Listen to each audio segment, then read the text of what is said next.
Hey, what's up, you guys? Gypsy. I was gonna do a video about Alan Watt. I tried to make a video earlier, and I took it down. It was like a 20-minute video, and it was too much ranting and just talking about nothing. So I decided to delete it. I always think I'm gonna like do a video and say something like, you know, inspirational or something, and then I watch it. I'm like, what the fuck am I talking about? So I took it down, but I wanted to make a video about Alan Watt. You know, he died March 4th, 2021, and things, man, like in my life have gotten a lot more complicated and painful. Just, you know, things that happen to you in life, you know. I'm not complaining. I mean, I'm happy to be alive, but Alan Watt to me was the closest thing I ever had to a hero. Like I've never had a hero before. I never looked up to anybody. And I spent the last 2 years studying him, and he basically gave me the best education I've ever, you know, gotten in my entire life. It's, you know, information that's going to help me survive, and it's, you know, he woke me up. I've always been awake, but he took me from the second level of the Matrix and brought me up to the third level, and so I admired the guy. He was like a hero figure to me, you know. And you know, some things I regret. As I said, I've been listening to him for 2 years, and I've been donating, not a lot, 20, 30, sometimes $50. I think a couple times I gave him $100 because what he has given me is like a Harvard education. I'm like, I have a better degree than somebody that went to Harvard in a historical, you know, research and religion and things like that. So it was nothing to me to send him a couple bucks every month. But he kind of got to know me, and he knew me by name and stuff. And I would say a lot of crazy shit to him. Like one time I sent him a card, and I would go to the post office because I work and do trucking all the time, and every once in a while whenever I got home, I'd run to the post office and send him like a $20 donation, or I'd buy his books, or I always kept in contact through email or letters. But one time I sent him a letter or a card in a donation, and I wrote something. I mean, you see, I'm kind of a bit of an eccentric, you know, and I said to him, I go, Alan, you have shit for brains.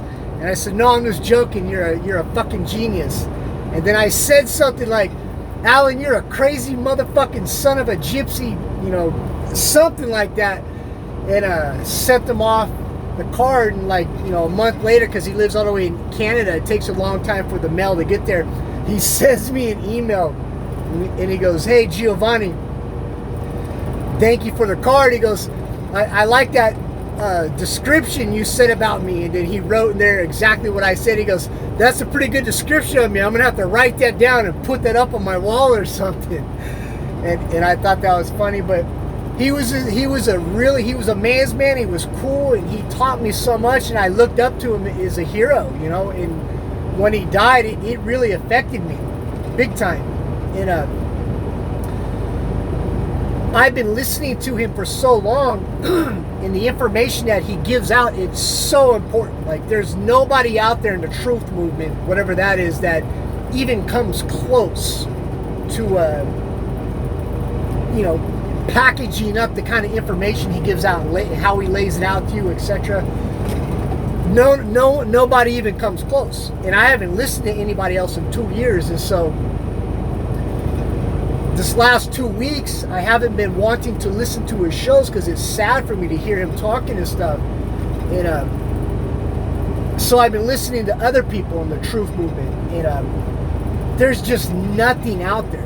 Like everybody out there in the truth movement, outside of Alan Watt, they're either counterintelligence, or they're fucking morons, or they're just blaming the wrong people. I mean, it's just the same old fucking bullshit. And so, with Alan passing away, I've realized that, you know, I know how much trouble we're in. I know what's going to happen next. I know the next chapter in the playbook, and it's going to get really bad, and it's scary because you know, you would think somebody would pick up the baton and run with it, but there's nobody out there. There's no one out there that is spitting knowledge like Alan was. And if they even come close to doing, you know, a service and putting out good information, they fucking ruin it by like blaming the Jews or just some stupid shit. Like you'll hear somebody talking about some really important shit, and then they say some retard, idiotic David Icke fucking shit. And you're like, oh man. Alan Watt would always say that, you know, counterintelligence. They're throwing the baby out with the bathwater. And so you can't tell if these people are fucking, you know, alphabet guys or whoever, you know, but it's important that you guys listen to Alan Watt shows, man, if you want to know what's happening, because I know the next chapter. It's going to get bad. Alan Watt said it was going to get bad, and so I'm prepared for it mentally, physically, and spiritually. But, you know, we have to get in the battle. This is where Alan would say, this is where matter meets spirit. This is where rubber meets rope. This, you know, this life that we live in, this is the only place, you know, that we know we could physically do battle. We have to get involved. And most people, I don't think are... I bet like 90% of the population of the world is sidelined with the religious shit. You know, it's sad. But the biggest regret I have is not calling Alan Watt, and I'll finish with this story. I emailed back and forth and wrote cards, so you know, for 2 years with Alan. He got to know who I was by name. I have had hundreds of paranormal and phenomenon and poltergeist stuff happen to me.